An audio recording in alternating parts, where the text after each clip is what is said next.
मैंने पेन रखा साइड पे, मैंने कहा ये एप्लीकेशन स्कूल का मुझे देनी चाहिए कि हमारा इदारे दिवालिया हो रहा है, हमने एग्रीमेंट तोड़ा है, आप हमें पैसे दें, ना कि हमें ये फ़कीर बनाएं। मेरे बच्चे सामने बैठे हुए हैं और ये कह रहे हैं जी आप ये लिखें जी मेरा कारोबार बंद है, मैं फ़कीर हूँ, मैं पैसे नहीं दे सकता हूँ। भाई फ़कीर आप लोग हैं। अस्सलाम वालेकुम, डेली पाकिस्तान के साथ मैं हूँ दुआ मिर्ज़ा। नाज़रीन, सोशल मीडिया पर एक वीडियो गर्दिश कर रही है जिसमें एक वालिद स्कूल के बाहर दुहाइयाँ देते हुए बच्चों की किताबें जला रहे हैं। बहुत सारे लोगों ने इस पर कमेंट्स किए और कहा कि किताब जलाना किसी तौर भी जस्टिफाई नहीं किया जा सकता, लेकिन वो क्या रीज़न है जो इतना इंटेंस होकर इन्होंने किताबें जलाई। इनकी बेटी एक A+ कैटेगरी के स्कूल में पढ़ती है और स्कूल वालों ने इनके साथ एक एग्रीमेंट किया जिसके तहत इनको एक ऑफ़र दी गई कि 25,000 रुपये एडमिशन फ़ीस और गर्मियों की फ़ीस माफ़ करवा दी जाएगी अगर आप अपने बच्चे को हमारे स्कूल में दाखिल करवाते हैं। इरफान यूनुस साहब इनका नाम है। मसला जो भी है वो भी आपसे जानेंगे,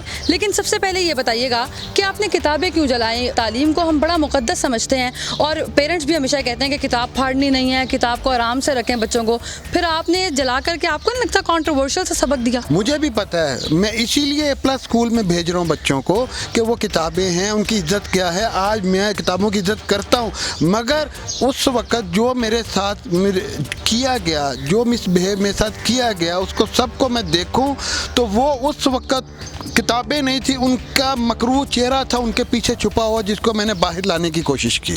आपकी बच्ची जहाँ पढ़ती है उस स्कूल की फ़ीस तकरीबन 30,000 रुपये से भी ज़ायद है। अगर आप इतने बड़े स्कूल में अफोर्ड कर सकते हैं, फिर क्या मसला हुआ? मसला कमिटमेंट का कि इन्होंने 3-4 माह पहले ऑफ़र दी कि अगर आप बच्चे स्कूल दाखिल करवाते हैं तो हम आपको 25,000 रुपया एडवांस प्लस गर्मियों की छुट्टियों की फ़ीस आपको वेव करते हैं, नहीं लेंगे। अब इनकी रोज़ सुबह उठते ही कॉल आ रही है, फ़ीस जमा करवाएं, फ़ीस जमा करवाएं, फ़ीस जमा करवाएं। मैं गया हूँ, मैंने इनसे बात की कि आपकी जो ऑफ़र थी उसके मुताबिक तो गर्मियों की छुट्टियों की फ़ीस है ही नहीं, तो आप ये क्यों मांग रहे हैं? फिर इन्होंने जवाब दिया कि जी पंजाब हुकूमत ने पहले लॉकडाउन था, पॉलिसी और थी, अब पॉलिसी उन्होंने कहा है कि स्कूल खोलेंगे तो आपको फ़ीस देना पड़ेगी। इस बात पे जब उनसे बहस शुरू हुई, फिर मैंने उनको बताया ये आपका गवर्नमेंट का मामला है, मुझे बीच में लाना। जब गवर्नमेंट आपको कहे कि 20% माफ़ करें तो आप पूरे फीस चार्ज करें, और आज आप गवर्नमेंट को बीच में इन्वॉल्व कर रहे हैं। अल्हम्दुलिल्लाह मैं पैसे दे सकता हूँ, मगर मैं क्यों दूँ? एग्रीमेंट किया है इन्होंने मेरे साथ कि हम नहीं। कोई डॉक्यूमेंट मौजूद है आपके पास जो एग्रीमेंट का हो? कोई डॉक्यूमेंट्स ये माफिया नहीं देता, ये सिर्फ आपको एडमिशन फ़ीस जो आपने जमा बैंक में करवाई वो भी डॉक्यूमेंट इनके पास गया। पूरे लाहौर, पंजाब, पाकिस्तान में मुझे बता दें किसी भी स्कूल में कोई ऐसे एग्रीमेंट का कोई डॉक्यूमेंट आपको देता हो। आज मेरे पास डॉक्यूमेंट होता तो मैं लेके गवर्नमेंट के आगे खड़ा होता। कितनी फ़ीस है आपकी बच्ची की और किस क्लास में पढ़ती है वो? अभी 2 क्लास में पढ़ती है, 12,130 रुपये उसकी माहाना फ़ीस है, 3 माह की बनती है कोई 33,300 समथिंग। फिर कहाँ पर मामला तय पाया? तय ये पाया कि इन्होंने कहा, मैंने इनकी बात को कुछ एग्री कर लिया क्योंकि मैं बात को ख़त्म करना चाहता था कि बस किसी तरह से बस अब चलने आगे।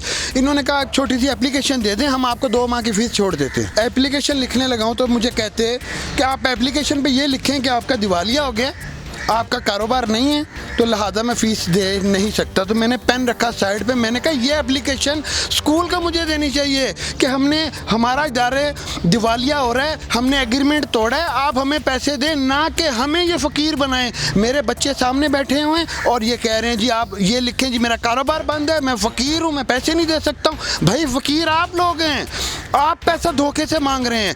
एग्रीमेंट आपने किया कि हम 3 माह की फ़ीस नहीं लेंगे, एग्रीमेंट आपने तोड़ा, मैंने नहीं तोड़ा। आपको किसी ने थ्रेट तो नहीं किया जब आपने सारा मामला किया है? स्कूल के बाहर किसी गार्ड ने आपके साथ कोई बदतमीजी की हो या कोई रिस्पांस आया आपको? थ्रेट करने की इन्होंने पूरी कोशिश की। पहले इन्होंने पुलिस को बुलाया, पुलिस आई, आके उन्होंने कहा जी हम आपके खिलाफ कार्रवाई करेंगे। मैंने उनको बताया कि मेरा मौक़िफ़ ये है, आप मेरे पे कार्रवाई क्यों कर रहे हैं? उन्होंने मेरा मौक़िफ़ सुना पॉजिटिवली, उन्होंने स्कूल वालों को समझाया कि आप गलत हैं, आपने एग्रीमेंट तोड़ा है, लिहाजा इसको 4 दीवारी के अंदर इसको किया जाए। उसके बाद पुलिस वहाँ से चले गई, मगर जाने के बाद फिर इन्होंने मुझे हरासा करना शुरू किया। फिर मुझे इन्होंने कहा कि आप ये वीडियोज़ डिलीट करें, आप ये ख़त्म करें, नहीं तो हम ये करेंगे, हम वो करेंगे। जाएंगे। मुझे इनकी पढ़ाई पे, इनकी तालीम पे, इनकी सर्विसेज पे मुझे कोई शक नहीं है, मगर मुझे गिला है तो इनकी गंदी पॉलिसीज़ पे, इनका बैड पॉलिसीज़ पे, इस पे जो माफिया अंदर बैठा है, जो आपके माँ बाप को अकेले अकेले बुला के एग्रीमेंट तोड़ता है, उसको जलील करता है, पुलिस बुलाई जाती है, उसको जलील किया जाता है, और बहुत सारी ऐसी गलत चीज़ें जिनकी मद में ये पैसे वसूल किए जाते हैं। इनका यही मुतालबा है कि स्कूल ने जो ये पॉलिसी बनाई थी उस पर अगर वो लॉस में है या वो प्रॉफिट में है, या फिर अगर उनकी पॉलिसी चेंज हुई है तो अपनी बात से नहीं फिर सकते, क्योंकि उसी ऑफ़र को अट्रैक्ट करके उन्होंने हज़ारों पेरेंट्स को अपनी तरफ माइल किया और उनके बच्चे वहाँ पर पढ़ रहे हैं। एक और स्टोरी के साथ फिर से मुलाकात होगी। अल्लाह निगहबान।